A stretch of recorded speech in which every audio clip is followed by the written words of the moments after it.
আমরা আসলে বাইকাররা একটা কমন কনফিউশনের মধ্যে পড়ে যাই যে চেইন লুবিং এর ক্ষেত্রে কি ব্যবহার করব, ইঞ্জিন অয়েল, চেইন লুব নাকি অন্য কিছু। চেইন লুবের দাম তো বেশি, তো চেইন লুব আসলে সবাই কিনতে পারে না বা দাম বেশি হওয়ার কারণে তারা ইঞ্জিন অয়েল ইউজ করে।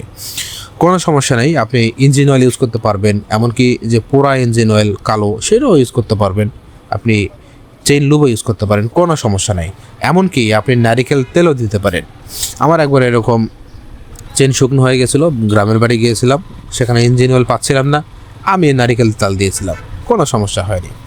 আসলে মূল উদ্দেশ্য হচ্ছে আপনার চেইনটাকে ভেজে রাখা, কারণ এটা যখন শুকনো অবস্থায় থাকে চেইনটা, তখন এটি জং ধরে যায়, এটা কার্যকারিতা কমে যায়, এটা পারফরমেন্স কমে যায়, মাইলেজ কমে যায়। তো সেজন্য আপনাকে এটা ভেজা রাখতে হবে। এখন এটা কিভাবে ভেজা রাখলেন এটা দেখার বিষয় না, তবে ইঞ্জিন অয়েল ইউজ করতে পারেন। তবে ইঞ্জিন অয়েলের একটা সমস্যা আছে, সেটা হলো যে এটা প্রচুর পরিমাণে ধুলো বালি টানে, মানে খুব তাড়াতাড়ি চেইনটা নোংরা হয়ে যায়। তো এই কারণে আপনাকে একটু ঘন ঘন এটা পরিষ্কার করতে হবে।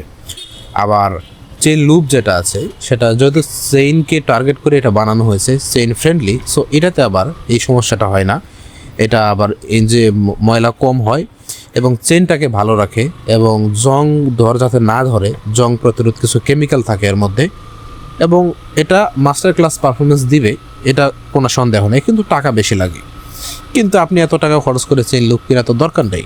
আপনি যখন ইঞ্জিন অয়েল চেঞ্জ করবেন, তখন ওই যে পুরা ইঞ্জিন অয়েলটা এনে রেখে দেবেন একটা ড্রপের মধ্যে করে বা একটা কৌটার মধ্যে করে।